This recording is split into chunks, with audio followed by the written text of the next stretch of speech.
that in many European countries we have quotas, right, for hiring. We have the legislation. In the States, the assumption is that because you have quotas, you do not have an issue with disclosure. Right? Everybody's talking about their disability, right? That's not true. It's also thought in many countries in Asia that don't have quotas. Oh, if we had quotas, disclosure would be easier. What we have learned is disclosure is an issue no matter what country we're in, whether there are quotas or not quotas.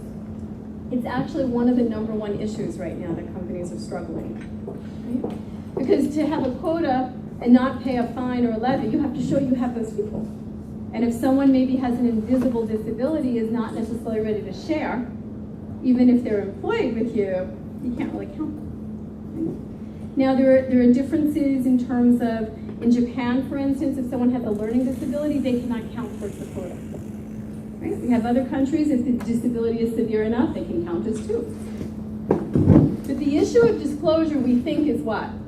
We think it's fear, right? The people fear disclosure. We went globally and did focus groups with employees with disabilities in different companies, different countries, and different types of disabilities to ask them why they were not comfortable disclosing. And what we learned was that no matter what country we're in, fear was the #2 reason. The #1 reason that we got consistently is that they did not know how to disclose. Think about it. If someone gets into an accident and becomes disabled, and the doctor's treating them and giving them information medically, they are not giving them a book that says, when you go back to work, here's how to disclose. You spend a lot of money and time in your companies training managers that if someone does disclose or someone comes in with a disability, how to respond, right? How to interact, how to provide accommodations or reasonable adjustments. We don't train people with disabilities how to disclose. And so what we learned from these focus groups was that if I don't know how to disclose, do it the right way, as they said, I might do something to harm myself by saying it wrong, going to the wrong person, not giving the right information. Therefore, I'm not disclosing. So what we learned from this was that we need to help people with disabilities know how to disclose.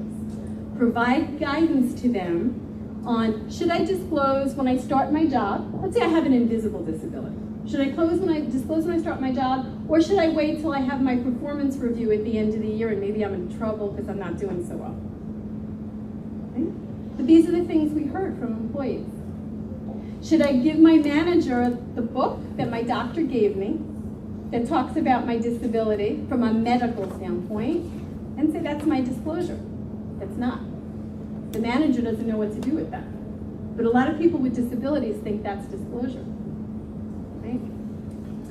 What has become a global best practice around this over the last, I would say, 18 months or so, we're seeing it more and more, is to have a tool, a guidance disclosure tool on your intranet site with information and guidance to help people with disabilities think about disclosure, when they should do it, where, to whom, they go to management or they go to HR. What should they say about the disability? How to prepare for that disclosure. That is an issue that we're seeing across Europe, across Asia, something that if you're not already looking at, I'd love for you to think about and consider. So I have a question for all of you. How many are dealing with this right now? Or dealing with disclosure? Are you doing anything regarding providing tools? Okay, this is that interactive part. Everyone said it was coming? Anybody dealing with this right now? Bruce? Please. No. Right? Do you have a tool that you're putting in place? No, it's really tailor-made. It's something that is tailor-made, and you need to bring trust to create the discussion. Right, absolutely. And what brings trust more than providing information and showing someone the guide? How to do it. You're open to it. And by the way, the other thing about trust that Bruce brings up, do you know what the #1 global best practice is among companies? #1 global best practice of all the things you could do is disability etiquette and awareness training. #1 global best practice and first practice, meaning of all the things that you may want to consider doing, if we don't get people in our organizations comfortable talking, comfortable engaging, the rest of it's not going to work.